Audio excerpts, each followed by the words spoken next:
Mathematics में average एक बहुत सुंदर चैप्टर है। मैं अमर सर आपको 2016 से ऑनलाइन मैथमेटिक्स दिखाता चला आ रहा हूँ।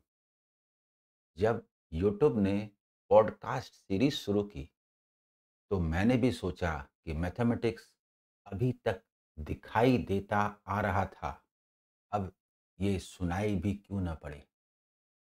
इस सीरीज में मैंने पहले विजन एंड प्लानिंग और सक्सेस स्टोरी आपके साथ शेयर की, स्टूडेंट्स की। आज मैं एवरेज की कहानी सुनाने जा रहा हूँ। एवरेज, औसत, इसे आप सुने, समझें, कॉन्सेप्ट आपको समझ में आ जाएगा और उस कॉन्सेप्ट को क्वेश्चन को लेते हुए अप्लाई भी करेंगे। मुझे पूरी उम्मीद है कि इस सेशन में आपको मजा आएगा। मैं कहता चला आ रहा हूँ, हर चैप्टर में कहता हूँ कि उस चैप्टर का डेफिनेशन ही सब कुछ है। और सच तो ये है कि जो एवरेज है ना, औसत, इसका जो अर्थ है, इसका जो डेफिनेशन है, वही सब कुछ है। आप धीरे धीरे फील करेंगे। मैंने इसे, इस डेफिनेशन को लाखों स्टूडेंट्स के दिमाग में बैठा दिया। क्या जिनका एवरेज निकालना है, औसत निकालना है, हाइपोथेटिकल अप्रोच कि यदि सारे वैल्यूज को बराबर बराबर बांट दिया जाए तो हर एक को कितना पड़ेगा, that is said to be average. If all the items are distributed equally, how much each will get, that each equal value is said to be average.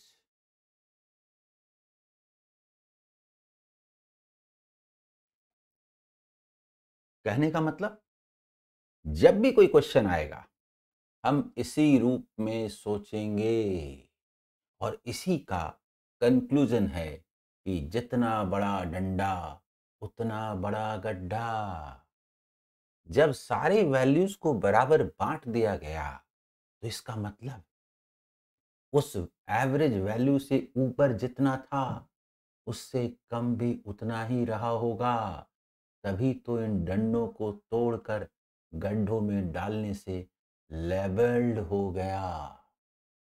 अब इस एक डेफिनेशन के संदर्भ में हम लोग डिफरेंट टाइप्स के क्वेश्चंस को देखेंगे और समझेंगे भी।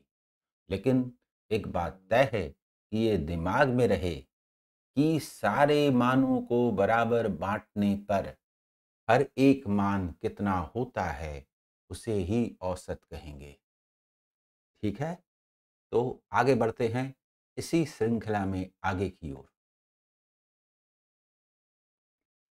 सबसे पहले पहला क्वेश्चन देखिए, क्या है? A man bought 13 shirts of rupees 50 each, 15 pants of rupees 60 each, 12 pairs of shoes at rupees 65 a pair. Find the average value of each article. Question को अपने ऊपर ले करके बात कीजिए। यदि आप सामान खरीदते हैं, मॉल जाते हैं, 13 शर्ट्स खरीदे, सब 50 रुपीज वाला, 15 पैंट्स खरीदे, सभी 60 रुपीज वाला, 12 पेयर्स ऑफ शूज खरीदे, सभी 65 रुपीज ए पेयर। तो इसी को आप कैसे करके सोच सकते हैं, ये बताइए, ये बताइए। एक तो आप ऐसा सोच सकते हैं कि सबों को 13 13 बांट दें, 13 13 बांट दें। लेकिन दूसरा सोच सकते हैं कि काश हर एक का दाम 60 रुपया होता। 60 रुपया होता तो शर्ट जो हमने 50 50 करके लिया है उसमें 10 10 करके और होता ना। यानी 13 गुना 10, 13 into 10, 130 तो कम हो गया। और शूज यदि हम लेते 65 के बजाय 60 में तो 5 5 ज्यादा है ना। 12 into 5, 60 ज्यादा होगा ना। ये बात और अच्छी तरह से समझ में आएगी यदि आप 13 शर्ट्स को 13 स्टूडेंट समझ लें जिनके पास पास 50-50 रुपए है, 15 पैंट्स को 15 स्टूडेंट्स का दूसरा ग्रुप समझ लें, 60-60 रुपए है, 12 पेयर ऑफ शूज को 12 स्टूडेंट्स का तीसरा ग्रुप समझ लें, सबके पास 65 रुपीज है, सबों को बराबर बांटेंगे तो कितना पड़ेगा? बताइए मुझे। जो सेकंड ग्रुप है 15 स्टूडेंट वाला, उनके पास तो 60-60 है ही। जो 12 स्टूडेंट वाला है उनको बोलते हैं 60 रखिए ना जी, बाकी 5 लाइए, 5 इंटू 12 60 निकलेगा, और 60 उन्हें दे दीजिए। किन्हें? पहले ग्रुप वाले को। क्या होगा देने से? अरे 60 बनाने के लिए उनको 10-10 चाहिए था ना, 13 इंटू 10 130 चाहिए था ना। काश 130 12 वाले के पास ज्यादा होता और उसे डाल देते तो एवरेज 60 ना हो जाता। तो 130 के जगह पर 60 ही आया तो 70 कम हो गया ना। अगर ये 70 भी होता तो सभी 40 मतलब 13 15 12 13 15 12 टोटल जो 40 आर्टिकल्स हैं उनका एवरेज 60 होता, लेकिन इन 40 में कुल मिलाकर के 70 लेस है। 40 में जब 70 को बांटेंगे तो 1 रुपया 75 पैसा 1.75 लेस होगा, हर एक से लेस होगा। दैट मीन्स कि 60 माइनस 1.25 यानी 58.25। आप ऐसा भी मान सकते थे कि हर एक का 50 मान ले, लेकिन ये बेस्ट मेथड है। अगला क्वेश्चन देखिए ठीक उसी तरह से। असल में जब कोई क्वेश्चन आता है और उससे आप एक डिस्टेंस बना करके रखते हैं तो अटैचमेंट फील नहीं होता। उस क्वेश्चन को अपने ऊपर ले लीजिए। और एज का क्वेश्चन हो अच्छा नहीं लगता, रुपया बना दीजिए, बड़ा लगाव महसूस होता है, हर एक को समझ में आने लगेगा, क्योंकि रुपया सबको दिखता है। इन a certain primary school there are 60 boys of age 12 each, 40 of age 13 each, 50 of age 14 each, and 60 of age 15 each. What is the average age and years of the boys of this school? अब देखिए as अच्छा नहीं लग रहा, हम लोग ऐसा कर देते हैं, एज को रुपया बना देते हैं। तो हमारे पास 4 ग्रुप है, स्टूडेंट्स का 4 ग्रुप है, 60 स्टूडेंट्स का, 40 स्टूडेंट्स का, 50 स्टूडेंट्स का, 50 स्टूडेंट्स का, ठीक है। सबके एज को रुपया बना देते हैं। तो पहला जो 60 स्टूडेंट्स है उनके पास 12-12 रुपए हैं, दूसरे के पास 13-13 रुपए हैं, तीसरे के पास 14-14 14-14 रुपए हैं, चौथे के पास 15-15 रुपए हैं। हम लोग कहते हैं चलिए जी राम राज आ जाए, राम राज आ जाए, सबों का पैसा बराबर बढ़ जाए। तो ऐसा करते हैं ना, पहले 13-13 रुपया बांट लीजिए। जब 13-13 रुपया बांटने जाते हैं तो देखते हैं भाई 13 से ज्यादा कितना और कम कितना।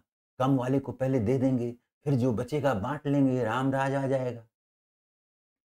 जब देखने जाते हैं तो दूसरे ग्रुप के पास तो 13 है ही, छोड़ दीजिए। पहले ग्रुप के पास 12 है, 13 नहीं है, 1 कम है, 60 लोग हैं, 60 रुपीज कम है, 60 का गड्ढा। तीसरे ग्रुप के पास जो 50 स्टूडेंट्स का ग्रुप है उनके पास 14 है, 1 ज्यादा है, 13 से 1 ज्यादा है, 1 ज्यादा है, 1 इंटू 50 ज्यादा है। चलिए इस 50 को उसको दे देते हैं 60 वाले को, 10 रह गया ना अभी भी बाकी। फोर्थ ग्रुप के पास जाइए, उनके पास 13 के बजाय 15 है, दो दो ज्यादा है। 50 के पास, हर एक के पास दो दो ज्यादा है, 15 टू 2 100 ज्यादा है, तो 10 रुपया और दे देगा पहले वाले को, तो कितना बचा 90। कहने का मतलब कि फोर्थ ग्रुप के पास 100 ज्यादा है, थर्ड ग्रुप के पास 50 ज्यादा है, टोटल 150 ज्यादा है कि नहीं। 13 अगर रखे तो second group, third group, 14 group, fourth group, तीनों के पास 13 हो तो कुल मिला के 150 रुपये ज्यादा होता है कि नहीं। और जो पहला ग्रुप है उसके पास 13 होना है तो 60 कम है कि नहीं। 150 में 60 दे देंगे, 90 बचेगा कि नहीं। 90 हाथ में पकड़े रहिए। अब सभी लोगों का, सभी मतलब 50, 50, 40, 60, यानी 200 स्टूडेंट्स के पास 13 रुपीज है और 90 रुपीज ज्यादा है। 90 को 200 में बांटना है, जितना मिलेगा 45 को 100 में बांटने के बराबर है, 0.45 मिलने के बराबर है। तो 13.45 हुआ कि नहीं? This is the best method. Average का डेफिनेशन आप बोल दें तो चीजें एकदम साफ हो जाती हैं। परंपरागत जो तरीका है उसमें सेकंड मेथड बोल करके लिखा गया है कि सबों को उनका वैल्यू दे देंगे, तो वो उस मेथड से नहीं बनाया जाना है। ठीक है, क्लियर? अब देखिए हम लोग अगले क्वेश्चन की ओर बढ़ते हैं। अगला क्वेश्चन क्या है? The average expenditure of a man for the first 5 months is rupees 120 and for the next 7 months is rupees 130. What is his monthly average income if he saves rupees 290 in that year? सुनिए सुनिए सुनिए, परेशान नहीं होना है। अगर 12 महीनों में 12 मंथ्स में ये दिया हुआ रहता, इस महीने इतना इनकम, इस महीने इतना इनकम, इस महीने इतना इनकम, तो हर महीना का सारा इनकम लेके सभी 12 महीनों में बांट देते, हर महीने कितना पड़ता, वही मंथली इनकम होता पूरे साल में। लेकिन बात थोड़ी अलग ढंग से कही गई। इनकम का दो पार्ट है, सभी इनकम को 12 महीनों में डालना है। इनकम का दो पार्ट है। इनकम को या तो हम खर्च करते हैं, एक्सपेंड करते हैं, या फिर बचाते हैं, सेव करते हैं। सारे एक्सपेंडिचर और सारे सेविंग को बटोर के ले आइए, वही इनकम होगा। तो इन 12 महीनों में सभी एक्सपेंडिचर को भी बांट दें और सेविंग को भी बांट दें, तो पूरा इनकम बटा गया कि नहीं? जैसे ही इस तरह से सोचते हैं तो लगता है कि अरे, इस क्वेश्चन में तो ये सब कुछ किया ही हुआ है। कैसे?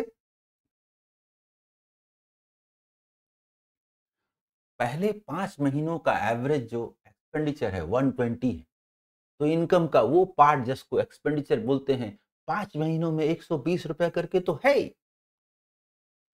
अगले 7 महीने का एवरेज एक्सपेंडिचर 130 है। अरे ये भी तो इनकम ही है, तो 130 रुपीज भी तो 7 मंथ्स में डाला हुआ है। यानी एक्सपेंडिचर पूरा का पूरा डाला हुआ है 5 महीनों में 120 करके और 7 मंथ्स में 130 करके।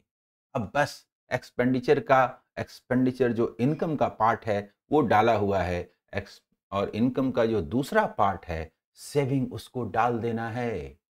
290 रुपीज को भी इन 12 महीनों में इस तरह से बांट दें कि बराबर बराबर पड़े, तो कितना पड़ेगा? बराबर करना है। अरे पहले बराबर करते हैं ना।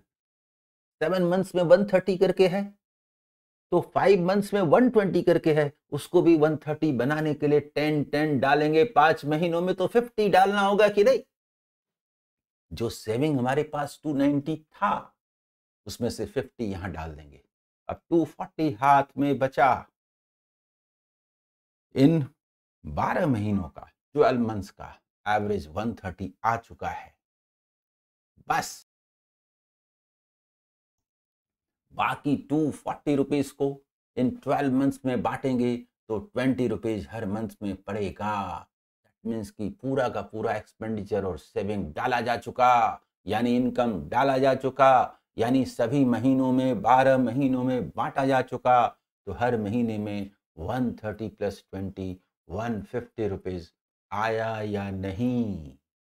दैट इज द एवरेज, यही औसत है। बोलिए, समझ में आ रहा है?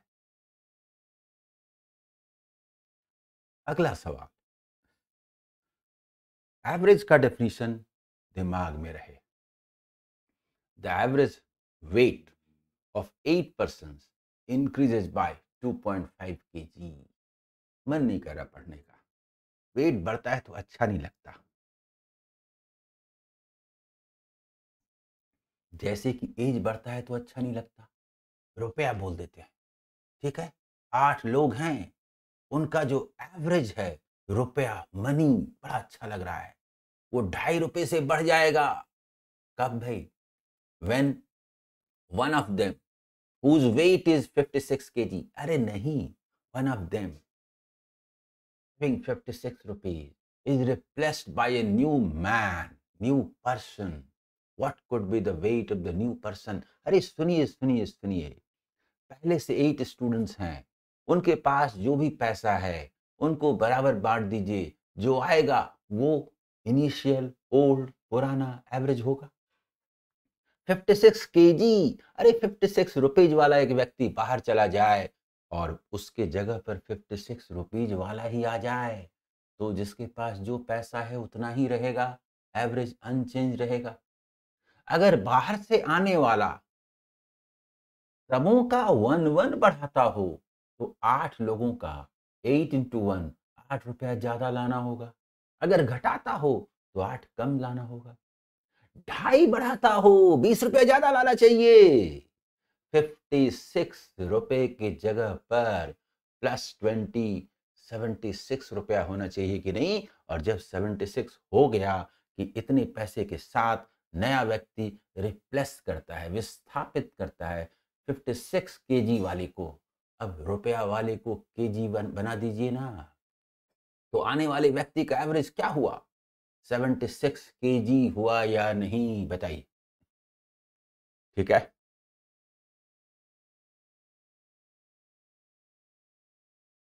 एक और सुंदर क्वेश्चन है, एवरेज के डेफिनेशन पर ध्यान रखें।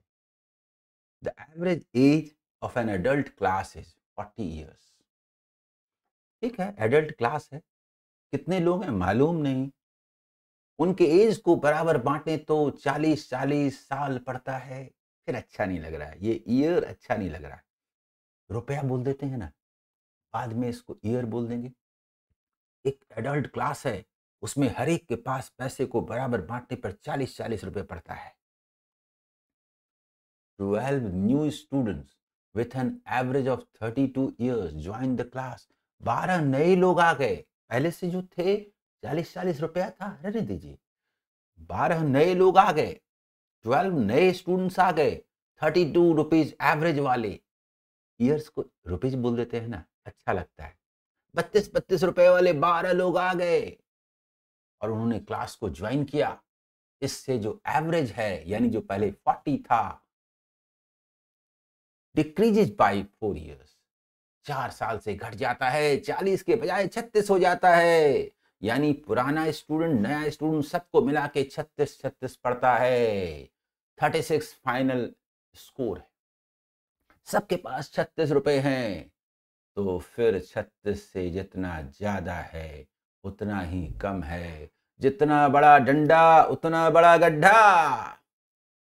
देखिए देखिए देखिए, जो नए लोग आए हैं 12, वो तो 32 वाले थे, 36 कैसे हो गया? उनको मिला, 4 मिला। 12 लोग थे, 4 into 12 48 मिला। 48 का गड्ढा है, तो इसका मतलब 48 का डंडा भी होगा। पहले वाले लोगों से पूछा जाता है कि आप 48 रुपया हमें देते हैं, कैसे देते हैं? पहले तो 40 था, अभी तो 36 हो गया। आप लोग 4-4 रुपया करके हम लोगों को दे रहे हैं, 48 रुपया। आप लोग हैं कितने? 12। Yes yes yes. यानी क्लास में, उस एडल्ट क्लास में पहले से भी 12 ही स्टूडेंट थे। आंसर जल्दी बताइए, ये बात समझ में आई कि नहीं? मुझे पूरी उम्मीद है कि इस सेशन को आपने एंजॉय किया होगा। ये सीरीज इसी तरह से चलेगी, डिफरेंट चैप्टर्स पर मैं सीरीज लेकर के आऊंगा। एवरेज कैसा लगा? एवरेज का ये पहला एपिसोड है, आप बताएंगे तो एवरेज की पूरी सीरीज आगे बढ़ाऊंगा। एजेस की सीरीज मैं शुरू कर चुका हूं। विजन एंड प्लानिंग, जिससे मोटिवेशनल वीडियो कहते हैं, उनकी भी सीरीज में शुरू कर चुका। सारे ही चैप्टर के सीरीज शुरू करने का इरादा है। Okay, all the best.